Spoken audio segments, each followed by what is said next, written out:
way, no way, we're going to make America great again. I love you. I love you, folks. Thank you.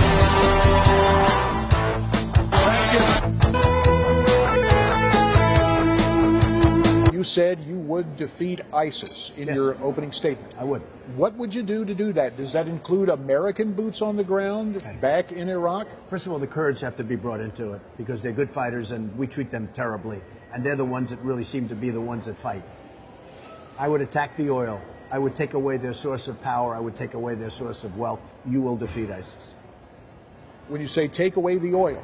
Take away the oil. And by military presence going in and taking over the refineries? I would bomb the hell out of it. I'd bomb them. And by the way, you can rebuild that very quickly. But I would take away their wealth. They are very wealthy. They're building a hotel in Syria. A hotel. They're competing with me. They're building a hotel. You know where they're wealthy? From the oil. Now, they get donations. I would cut that off. I would find out whoever gives donations. Those are the enemy. And they're coming out of Saudi Arabia and other places. But I would absolutely cut off their source of wealth, which is the oil. I would bomb the hell out of them. Okay, as commander-in-chief, you would have a massive aerial assault.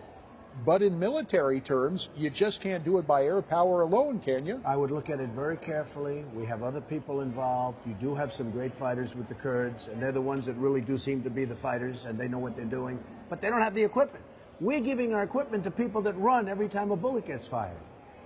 So I would look very strongly at doing what I said, and I think we would win and win quickly. We all have a very large Kurdish population. You said Kurdish? The Kurdish people. We should be using the Kurdish. We should be arming the Kurdish. They've proven to be the best fighters. They've really proven to be the most loyal to us. And as far as I'm concerned, I didn't know that Nashville had a large Kurdish population. But I will tell you that we should be using and utilizing those people. They have great heart. They're great fighters. And we should be working with them much more so than we're working.